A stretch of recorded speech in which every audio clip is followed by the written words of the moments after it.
Hello to everyone.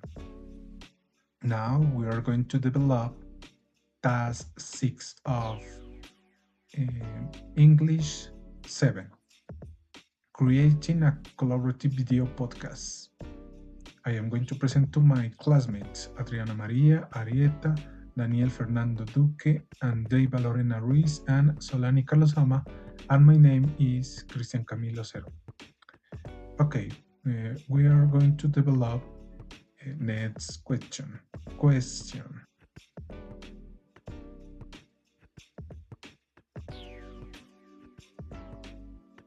Question number 1 says, when I have you started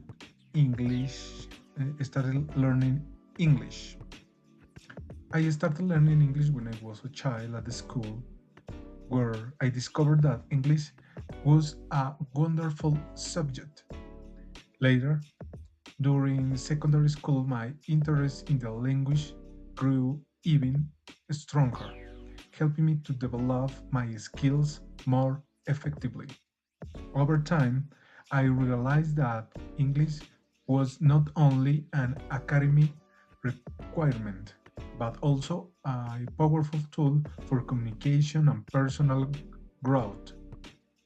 This passion motivated me to practice consistently, explore different resources, and embrace every opportunity to improve. Today, I see English as a gateway to new experience, culture, and professional opportunity, and I continue to nurture my learning journey with enthusiasm and dedication. I love the English. I love to practice my speaking English and and uh, all the communication in English. That's all. Thank you very much.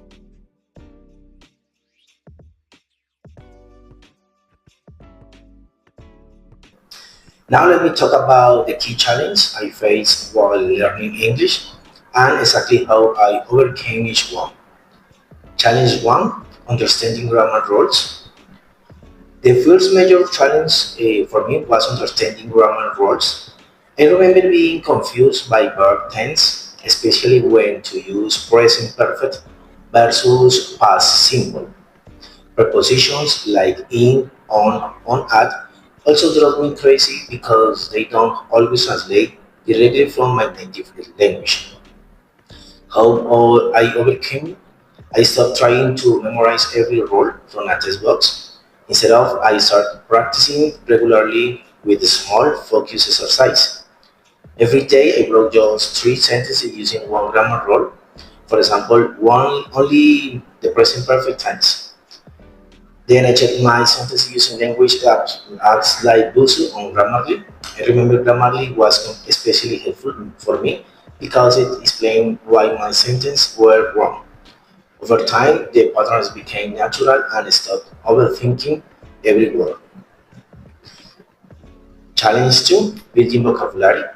The second challenge was building enough vocabulary to express myself. For months, I felt stuck using the same basic words, for example, like good, bad, nice, or happy. I would forget new words within a few days. And when I tried to speak, I couldn't find the right word fast enough. And how I overcame, I changed my approach completely. Instead of memorizing long lists, I started watching English movies and shows with subtitles. First in my language, and then in English. Every time I had a useful new word, I posted a video and added it to a vocabulary app called Ever, which uses spaced repetition. I also use language apps like Memrise to learn words in context. The real breakthrough came when I began practicing regularly by watching a short diary entry every night using five new words from that day. Within months, my active vocabulary was doubled. Challenge number three is speaking fluently. The third and hardest challenge was speaking fluently. Even when I understood grammar and knew many words, my mouth felt frozen. I would pause for 5 seconds just to form a simple sentence. I was terrified of making mistakes and sounding foolish, so I often stayed silent. And how I overcame, I had to go through the fear. First, I started speaking with native speakers online using apps like HelloTalk and Tandem. I made it clear that I want to practice, and most people were patient and kind. We had short 10 minutes conversations about simple topics like food or hobbies, for example. The second, I kept watching English movies and shows, but this time I used a technique called shadowing, that is, I repeat the character's line out, trying to copy their drink and pronunciation. It felt strange at first, but I held my mouth muscles, getting used to English sounds. And finally, I forced myself to practice regularly by recording 1 minute of myself speaking every day and listening back to find my common errors. After 2 months, my confidence grew and conversation started flowing more naturally.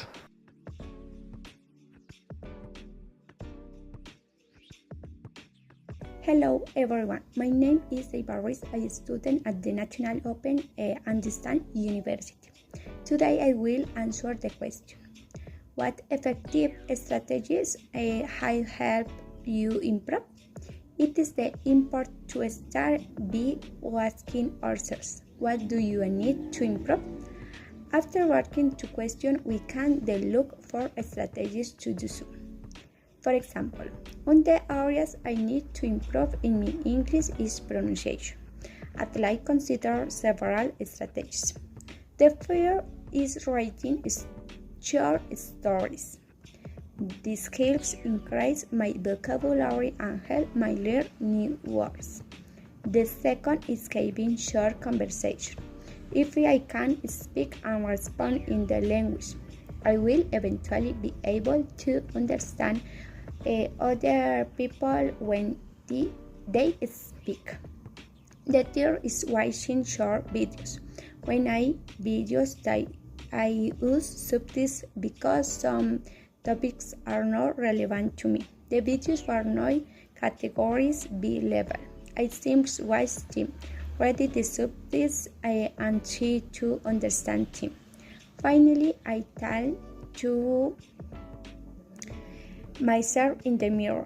The feel stylish helps. I feel confident. On the other hand, it's also important to consider having good grammar. Sizing for me is not only essential to speak for the foreign language but also to be able to write it. It is felt that English, in addition to being spoken, should be written whose like Spanish. That is my case.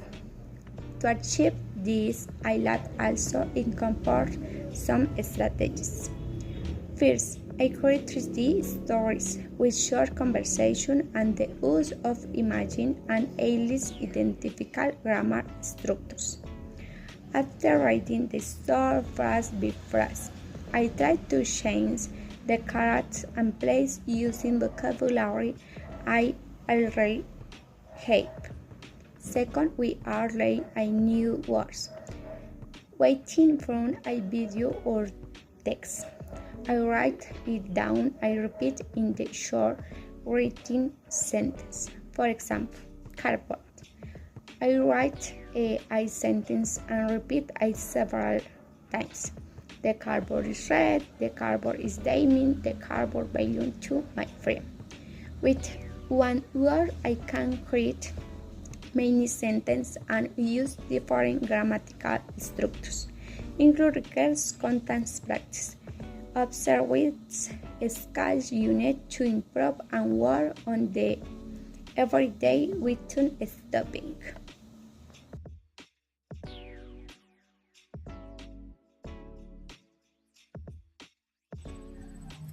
Memorable experience relate to learning English.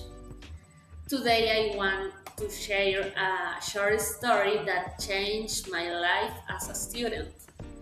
It's my most memorable experience learning English. A few months ago, I had a group project for class. We had to record a video together. At first, I felt good, but as the recording day approached, I started to feel very nervous because speaking English has always been difficult for me. And I was afraid of making mistakes in front of my classmates. I practiced my lines many times at home, but when the recording starts and I hear my classmates speaking so fluently and quickly, they look so natural and very happy speaking the language. Suddenly, I felt a total mental block. It was as if all the words I had started had vanished. I looked at the camera and I couldn't say anything. I couldn't say a word. My mind was blank in this moment. I felt incapable of uttering a single word. That day I felt terrible. After the recording, I felt a deep frustration. I feel like I wasn't good enough for this. Eh, that moment, I was so sad that I even threw about dropping out my studies. It was a very dark and difficult moment in my learning process. I felt that knowing the basics wasn't enough. I needed a deep understanding that I I didn't yet have. But then I realized that I could use that bad moment, bad feeling as a motivation to improve. Instead of giving up, I decided to push myself harder. That experience motivated me to look for other ways to learn English. I start taking additional course and practicing every day at my home on my own. And I realized that I needed more practice in real situations, in real life, for the language to flow naturally. And today, when I remember that video, I don't feel sad. I feel happy because that video was the beginning of my new motivation to continue learning every day.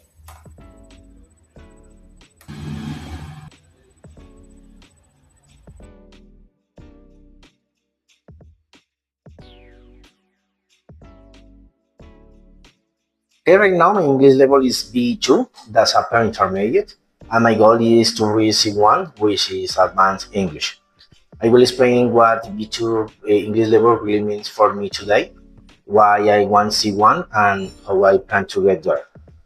So, at B2 level English, I can understand most conversations, videos, and articles. I can speak without stopping too much, and people usually understand me. But honestly, I still make small mistakes. For example, I sometimes say the wrong preposition like depend of instead of depend on, right? I also struggle with idioms, jokes, or very fast native speech. In writing, I can write emails and short reports, but my sentences are sometimes too simple. I find it hard to express complex ideas naturally, especially under pressure. So B2 is good, but it's not where I want to stay. I feel comfortable, but not really fluent. My clear goal is to reach C1 English level in few months. Why C1? Because C1 means I can use English flexibly but effectively. I will be able to speak fluently without searching for words, for example, write clear, detailed text, or complex topics, understand implied meaning, humor, and cultural references. And word study in an all English environment without feeling tired all the time. For me personally, C1 means freedom. It means I can apply for better jobs, study abroad, and really connect with English speakers. B2 is independent, but C1 is proficient. That's the level where English becomes a real tool, not a barrier. I don't expect to wake up one day at C1. I need a plan, obviously. Here is what I will do. First, more advanced input. I will stop watching easy content, for example. Instead, I will listen to podcasts like The Economist or TAD Talks Daily and read long articles from the Guardian or BBC News, for example. The second, daily speaking practice. I will record myself speaking for 2 minutes every day and listen to find my mistakes. I will also try to find a speaking partner or join an online conversation group. Third, focus writing. Every day I will write a short paragraph about news or my opinion, for example. I will use like Grammarly and Learn Correct to learn from my errors. For exam preparation, I will study for a C1 certificate like Cambridge Advanced English TAA. Taking mock science will show me wide areas.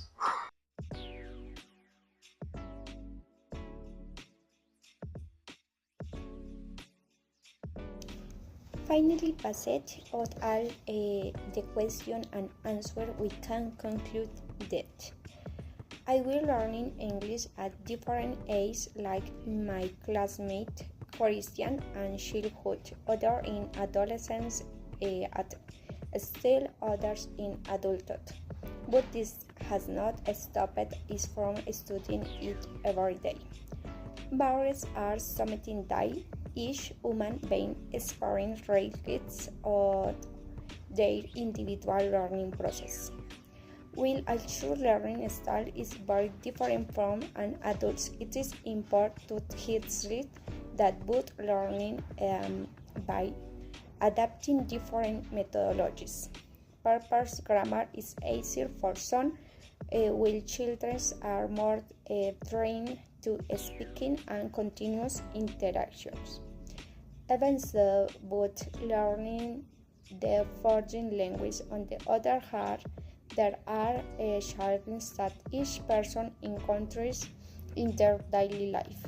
In the case of my classmate Daniel, he says that he found it very difficult to use grammatical structures, which he eventually managed to overcome by using basic words and family vocabulary. It is not the only one who experienced this. We often confuse tenses because our brains want to process information differently and not immediately translate it into English. Besides using the language daily, I believe that a good and functional strategy for understanding and speaking a foreign language will to the change words in sentence. The will allow you to think immediately in English without needing to think in Spanish and translate it. In order, if I look at a window, I can say the window is big and immediately a chance to saying the door is small. Now, will there is something important to mention, that our experience solely shows that sometimes fear is not our best ally. Its mate is confused and frustrates, overletting us to believe we're not good enough. I want to say that today is a new opportunity and that life is meant for making mistakes and starting over. Self-confidence is fundamental. Things about is good this happen to choose good persons. Finally, your English level depends on the amount of study you dedicate to it, whether it is 10 minutes or 30 minutes or a day or maybe every more. Remember, the hardest part is always starting. Thank you for watching our video. We hope it is helpful for you stopping.